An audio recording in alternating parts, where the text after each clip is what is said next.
Welcome back. This one gets into Medicine 3.0, stability and sugar.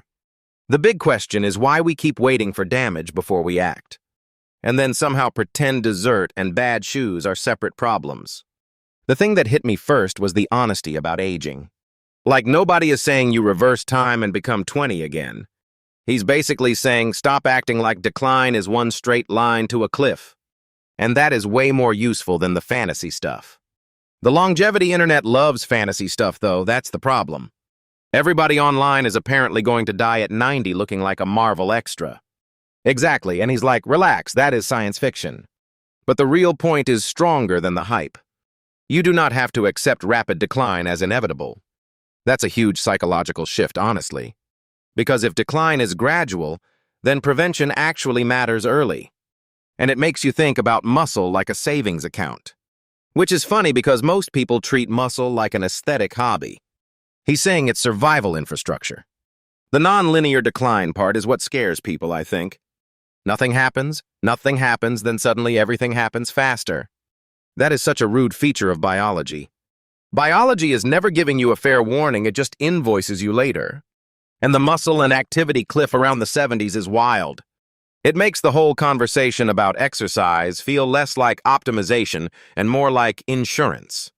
The 0 to 90 minutes a week stat is the one people should tattoo on their brain. 15% lower all-cause mortality for a tiny amount of movement is insane. And yet people still act like they need some perfect program before starting. The perfect program is usually just not moving and buying nicer workout clothes. Bro, that is the whole fitness industry in one sentence. I liked how he pushed the time excuse, too. Not because people are lazy, but because priorities are weird. He's basically saying, look at your screen time before you claim poverty. That one always stings a little because it is true. And then the quality of life angle makes the whole thing land harder. Death feels abstract until you picture not being able to do things you love. Like walking down stairs, climbing mountains, playing with family. That's the health span argument, not just lifespan. And that's probably why the story about his father hit so hard. You suddenly realize your future has a body, not just a number. That line should have been in the book somewhere. The stability chapter was unexpectedly the most interesting part to me. Because it's not sexy, but it explains why bodies start breaking in weird places.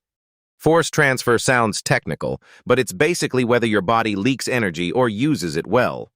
That car analogy is actually great. Race car versus street car is way easier to picture than scapular instability. And then suddenly tennis elbow, back pain, knee pain all sound connected. His foot argument really locked that in for me. Shoes may be doing more damage than people realize, especially because everyone thinks support equals protection. But he's arguing the foot needs work, not crutches forever. The foot is a hand you've been disrespecting for years. That is such a brutal way to put it, but fair. And your injury story actually makes the point painfully well. You changed activity level too fast and everything complained at once. That's not random bad luck, that's a system issue. Though I do think people love over-explaining injuries after the fact. True, but in your case, the feet theory is not crazy at all. The minimalist shoe part was interesting because it sounds right and dangerous at the same time, which is basically every good fitness idea ever. You cannot jump from padded comfort straight into hero mode. The comfort crisis idea made the whole middle of this episode click for me. We've engineered discomfort out of life, then act shocked when we become soft. Humanity invented chairs and then developed a chair addiction. That is horribly accurate. But I also get the tension because modern life has real benefits. Nobody wants to go back to infectious disease and physical labor. Right, nostalgia is cute until the plumbing breaks and you die at 38. Exactly, we are not romanticizing the past that hard. So the real move is using modern comfort without letting it erase resilience. That's why rucking is so funny and so smart at the same time. It is literally paying to suffer on purpose. And calling it training so it sounds noble. But it works because the body seems to respond to hard, simple stress. I also like that he doesn't pretend everyone needs the same punishment dose. He keeps bringing it back to what you can actually do. That's much more humane than fitness influencer nonsense. If you can do 5 hours, do 5 hours, not a monastery retreat. And then the sugar section gets really interesting because it's less moral and more metabolic. He's not saying sugar is a demonic substance. He's saying liquid sugar is a different beast. That distinction matters a lot. Eating fruit is not the same as drinking fruit juice. Nature did not design apple juice to be chugged like a sports drink, which is a hilarious sentence but also true. The whole fructose conversation is really about speed and context. What I liked is that he's cautious without becoming dogmatic. He basically says the extreme lab version may not matter that much. But the real world matters and real people overeat sugary drinks. That part feels much more actionable than obsessing over one molecule. Right, because people love to argue biochemistry while drinking 6 bottles of something sweet. The human species is incredible at self-deception. His view on diet drinks is also very practical. Not a total panic, just cautious because the evidence is unsettled. That's reasonable to me. If you do not need the sweetener, why gamble on it constantly? Carbonated water people really are the healthiest tribe. Honestly, give them a medal and move on. But the bigger pattern here is the same as with comfort and exercise. Small habits compound into either resilience or decay. And that is basically the whole episode in one sentence. The scary part is how ordinary the choices are. Not some dramatic diagnosis, just the slow math of your days. Which is rude because it means the boring stuff actually matters. And boring stuff is exactly what most people avoid. That's why this conversation works, though. It takes the hype away and leaves you with real decisions. All right, we'll leave it there for this one. Next episode gets even deeper, so buckle up. Episode 4 is where this starts getting seriously personal. Welcome back. This episode is all about Medicine 3.0, stability, and sugar. Basically, why prevention beats panic, why your body falls apart in sneaky ways, and why sugar is not as simple as people pretend. The wild part is that the boring habits seem to move the biggest numbers. That is such an annoying truth. And also kind of a beautiful one, if you stop being dramatic about it.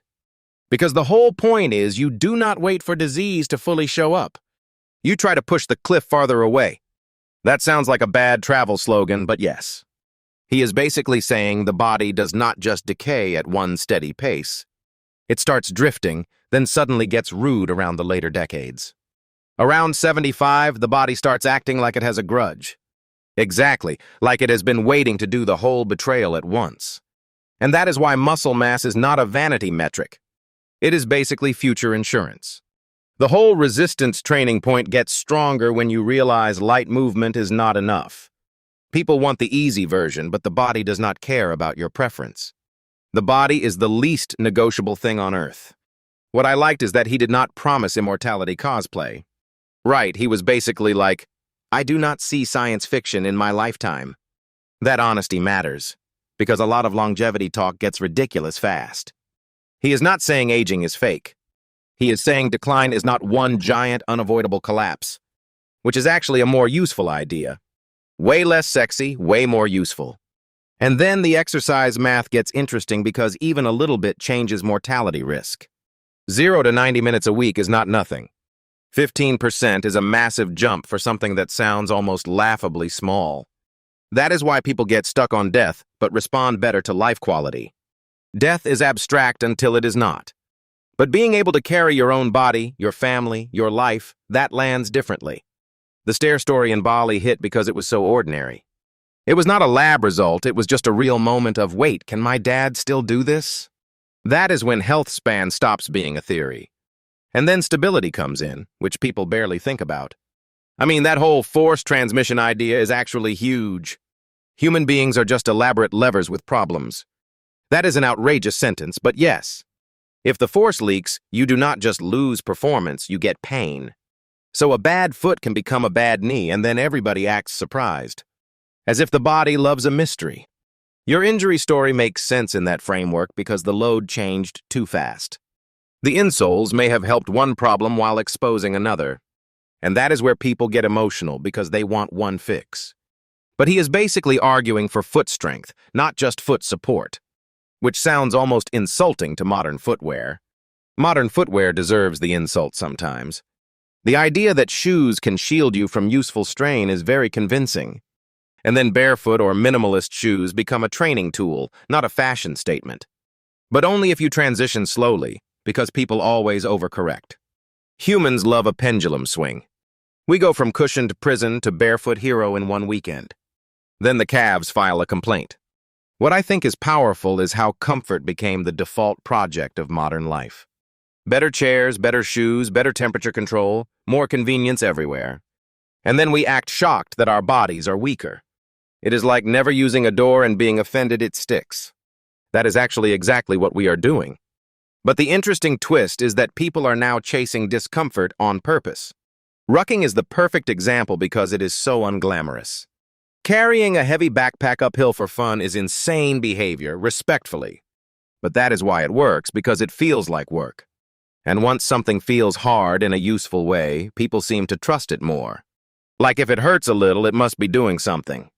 Not always, but in this case, the point is controlled stress, which is the opposite of the fake comfort we keep buying. Then sugar comes in, which is where the conversation gets messy fast. Because everybody wants a villain they can post about. Sugar is the easiest food to moralize. But the actual argument is more specific than that. It is not that sugar is magic poison. It is that liquid sugar, especially, gets metabolized in a way that can push overeating. And that is the part people ignore when they start saying fruit juice is basically harmless. Apple juice does not behave like an apple. One is a slow, fibrous thing, the other is just frictionless sugar. Frictionless sugar sounds like a product name from hell. It really does, honestly. His point about sugar is basically world versus lab. In a perfect lab, the effect may be smaller than people think. In real life, people drink it, want more, and the whole thing snowballs. That is why the soda problem is not just calories. It is behavior, appetite, and habit all stacking together. And diet drinks are the weird gray zone. He is not screaming that they are deadly. He is saying there is enough uncertainty to not be casual about them. Which is a very adult answer, unfortunately. I know, it ruins the fun of declaring a winner.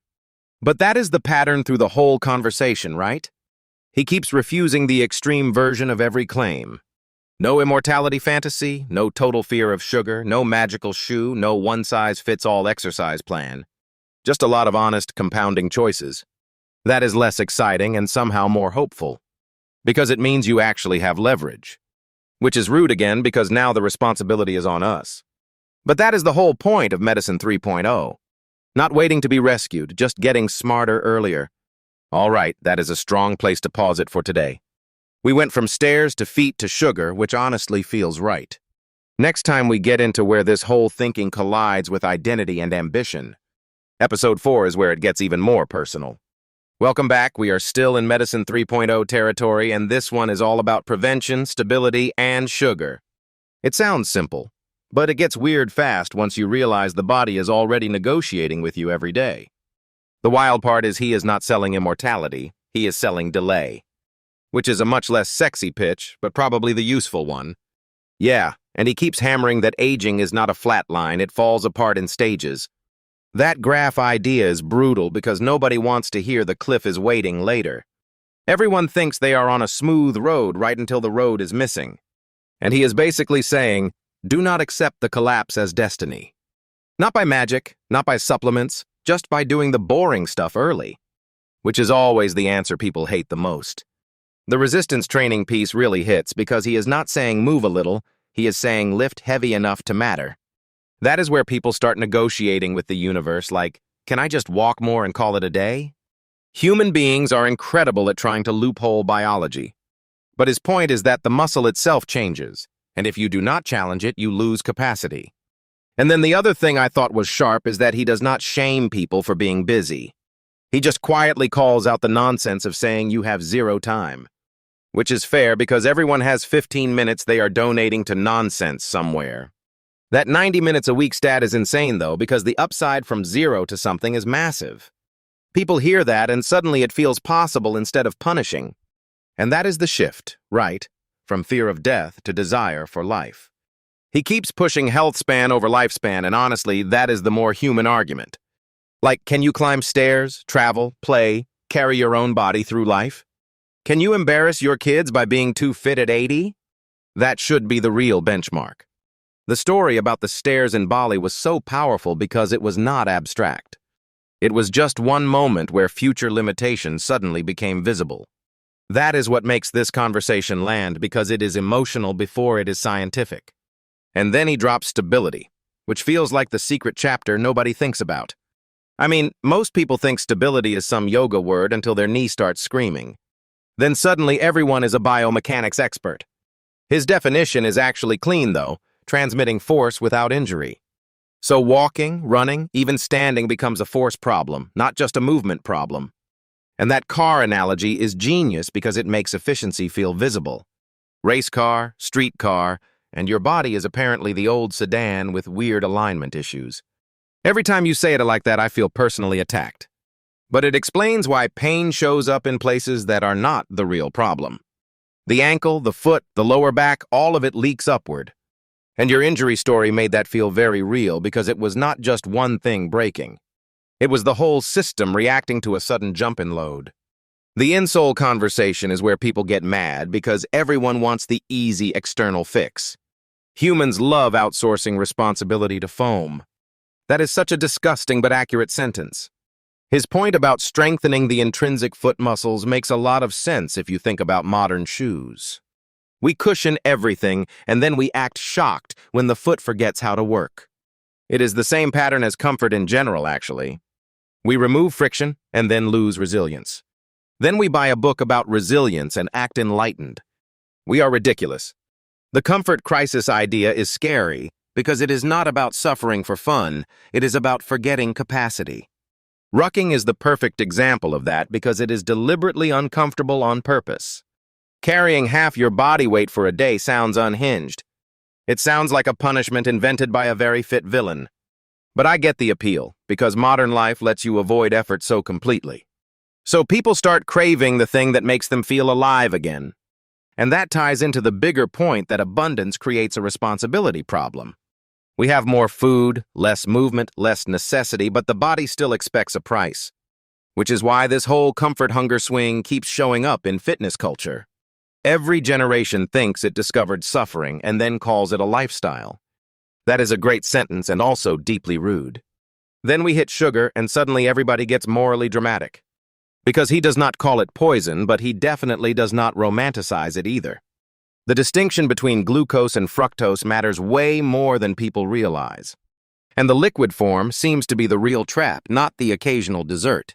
That is the part people miss when they say, well, fruit has sugar too. Fruit is not the same thing as a bottle of juice or a sweet drink.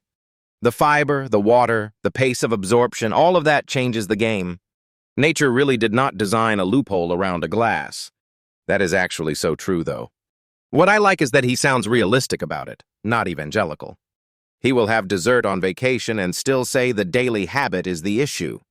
That makes the argument more trustworthy because it is not purity theater. And then the diet drink question gets messy fast. He is not saying every zero drink is a disaster, just that the uncertainty is enough to be cautious. Especially if someone is already struggling and using 4 Diet Cokes a day as a strategy. Which is such a classic human move, by the way. Replace one bad thing with 4 suspicious better things and call it wellness.